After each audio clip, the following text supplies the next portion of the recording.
আমরা যখন পায়ের ভিতর ব্যথা পাই, পা দিয়ে যখন হাঁটতে পারি না, হাত দিয়ে যখন ধরতে পারি না, তখন বুঝি আমার হাতটা কত বড় নিয়ামত।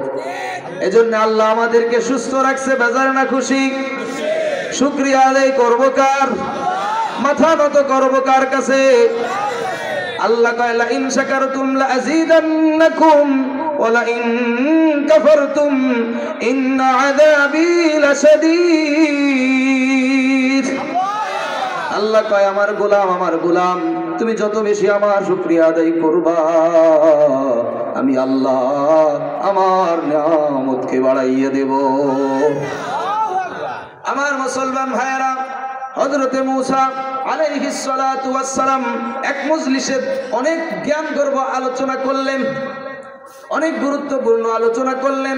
আলোচনা শেষ করার পর এক শ্রোতা আয়েশা হযরতে মূসা আলাইহিস সালাতু ওয়াস সালামকে জিজ্ঞাসা করে, ও মূসা, এই জামানায় সবথেকে বড় আলেম কে? বুঝতে পারছেন? মূসা আলাইহিস সালাতু ওয়াস সালাম জ্ঞানগর্ভ আলোচনা করলেন। আলোচনা শোনার পর এক শ্রোতা আয়েশা জিজ্ঞাসা করে, এই জামানায় সব থেকে বড় আলেম কে?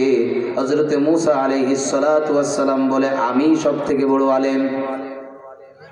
মূসা বলে, আমি সব থেকে বড় আলেম। আল্লাহর কাছে জবাব পছন্দ হয় না। সব থেকে বড় আলেম কে? সব থেকে বড় জ্ঞানী কে? আল্লাহর কাছে মূসার জবাব পছন্দ হয় না। আল্লাহ মূসারে ডাক দিয়া কয়, ও মূসা, আমি আল্লাহ তোমার থেকে বড় জ্ঞানী এই দুনিয়ার ভিতরে রেখে দিয়েছি। মূসা আলাইহিস সালাতু ওয়াস সালাম একজন নবী। আমি আপনাদেরকে বলি, যে বড় প্রকৃত অর্থে যে বড়, সে কোনোদিন মুখে মুখে নিজেকে বড় বলে না।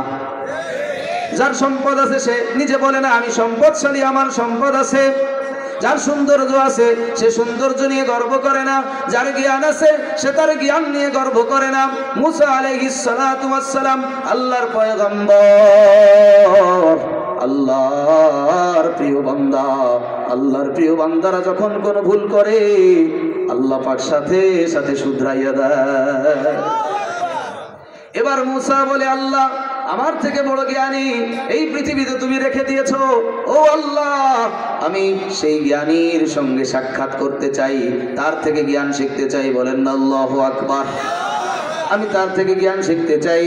আল্লাহ বলে, মূসা, তুমি আমার সেই বান্দারে পাবা যার কাছে আমি বিশেষ জ্ঞান রাখছি, যেই জ্ঞান তোমাকে দেই নাই। মূসা আলাইহিস সালাতু ওয়াস সালাম বলে, আল্লাহ আমি তার ঠিকানা পাবো কিভাবে? তার কাছে যাব কিভাবে? তার কাছ থেকে জ্ঞান আমি শিখবো কিভাবে? আল্লাহ বলে, মূসা রে, একটা ভাজা মাছ নিয়ে যাও।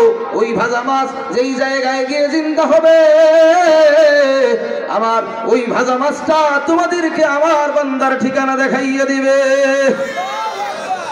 এবার হযরতে মূসা একটা ভাজা মাছ নিয়া আর তার সঙ্গে একজন সাথী নিয়া, অর্থাৎ সফর সঙ্গী নিয়া দুজনে রওনা করছে। হাঁটতে হাঁটতে দুজনে বহুদূর চলে যায়। চলতে চলতে বহুদূর চলে যায়। সারাদিন চলে। বিকাল দিকে সারাদিন চলতে চলতে একটা পাথরের সঙ্গে হেলান দিয়ে দুজনে ঘুমায়। বিশ্রাম নেওয়ার জন্য হেলান দিয়া দুজনে ঘুমায়। বিশ্রাম যখন নিয়ে নেয়, এবার দুজনে মাছের কথা ভুইলা যায়। দুজনেই তো ঘুমাইয়ে পড়ছে, হেলান দিছে পাথরের সঙ্গে। কিছুক্ষণ মূসা আলাইহিস সালাতু ওয়াস সালাম ঘুমাইতেছে, পাথরের সঙ্গে হেলান দিয়া ঘুমায়। কিছুক্ষণ পর মূসা আলাইহিস সালাতু ওয়াস সালামের সঙ্গে সাথী দেখে ওই মাছটা হঠাৎ কইরা জিন্দা হইয়া যায়। ভাজা মাছটা হঠাৎ করে জিন্দা হইয়া যায়। টুকলা থেকে লাফ মেরে মাছটা সমুদ্রের ভিতর পড়ে যায়। এবার সমুদ্রের ভিতর দিয়া মাছটা যেদিক দিয়া যায়, পানিগুলো আর মিশে না, সুড়ঙ্গ হইয়া যায়। মাছ যেদিক দিয়া যায় সেই দিক দিয়া পানি মিশে না, একটা পথ হইয়া যায়। আল্লাহু আকবার। হযরত মূসা আলাইহিস সালাতু ওয়াস সালাম ঘুম ভাঙার পরে এদিকে আর খেয়াল করলেন না, মাছ আছে না গেছে খেয়াল করলেন না, দুজনেই উঠে পড়লেন, আবার দুজনে হাঁটলেন। হাঁটতে হাঁটতে বহুদূর চলে যায়, বহুদূর চলে যায়। চলতে চলতে এমন এক পর্যায়ে হযরত মূসা আলাইহিস সালাতু ওয়াস সালাম বলে, ও আমার সাথী, এই সফরে আমরা ক্ষুধা লেগেছে, আমাদের ক্ষুধা পেয়েছে, আমরা এখন খাবো, আমাদের সেই ভাজা মাছ কোথায়? সেই ভাজা মাছ কোথায়? ভাজা মাছটা বের কইরা আনো। এবার তার সঙ্গী বলে, মূসা আপনি কি লক্ষ্য করেন নাই যে স্থানের ভিতরে আমরা বিশ্রাম করছিলাম, সেই স্থান থেকে হঠাৎ করে দেখি মাছটা জীবিত হইয়া সমুদ্রের ভিতরে চলে যায়।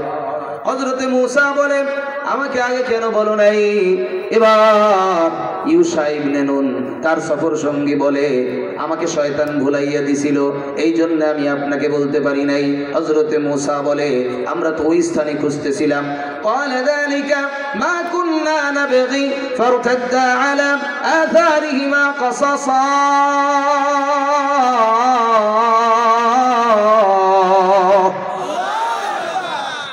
হযরতে মূসা বলে, আমরা তো ওই স্থান খুঁজতেছিলাম, ওই মাছটাই আমাদেরকে পথ দেখাবে, আল্লাহই তো বলছিল ওই মাছটা আমাদেরকে পথ দেখাবে। আবার মূসা খুঁজতে খুঁজতে নিজেদের পদ চিহ্ন অনুসরণ করে করে আবার সেই স্থানে আসে। আয়েশা দেখে আল্লাহর কুদরত, মাছটা যে দিক দিয়ে গিয়েছে ওই দিক দিয়া আল্লাহ পাক রব্বুল আলামিনের কুদরতি রাস্তা হইয়া গেছে। মূসা আলাইহিস সালাতু ওয়াস সালাম ওই রাস্তা দিয়ে চলে যায়। মূসা আলাইহিস সালাতু ওয়াস সালাম ওই রাস্তা দিয়ে সমুদ্রের ভিতরে চলে যায়। কিছু দূর যাওয়ার পরে একজন বান্দার সাক্ষাৎ পায়। আল্লাহু আকবার। ওই বান্দা হলো আল্লাহর পক্ষ থেকে জ্ঞানী, যেই বান্দাকে আল্লাহ জ্ঞান দিয়েছে, যেই জ্ঞান আল্লাহ মুসারে দেয় নাই, ওই জ্ঞান কারে দিছে? ওই জ্ঞান আল্লাহ ওই ব্যক্তিকে দিছে যেই ব্যক্তি সমুদ্রের ভিতর ঘুমাইয়া আছে। ওই ব্যক্তির নাম হলো হযরতে খিজির আলাইহিস সালাতু ওয়াস সালাম। আল্লাহু আকবার। আল্লাহর কোরআন বলে, ফাওয়াজাদা আবদাম মিন ইবাদিনা আতাইনাহু রাহমাতাম মিন ইনদিনা ওয়া আল্লামনাহু মিন লাদুন্না ইলমা قال له موسى هل أتبعك على أن تعلمني مما علمت رشدا قال إن وكيف تصبر على ما لم تحط به خبرا قال إنك لا تستطيع معي صبرا وكيف تصبر على ما لم تحط به خبرا। হযরতে মূসা ডাক দিয়ে বলে, ও খিজির, আল্লাহ পাক তোমাকে এমন জ্ঞান দিছে যেই জ্ঞান আল্লাহ আমার দেয় নাই। আমি আপনার কাছ থেকে জ্ঞান শিখতে চাই, আপনি কি আমাকে একটু জ্ঞান শিখাবেন? আমি আপনার কাছ থেকে জ্ঞান শিখতে চাই, আপনি কি আমাকে জ্ঞান শিখাবেন?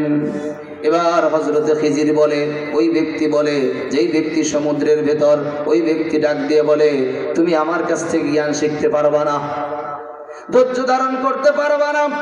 আমি যা করি না কেন তুমি বারবার আমার অবজেকশন দিবা, বারবার কাউন্টার দিবা, এই কাজটা আপনি কেন করলেন?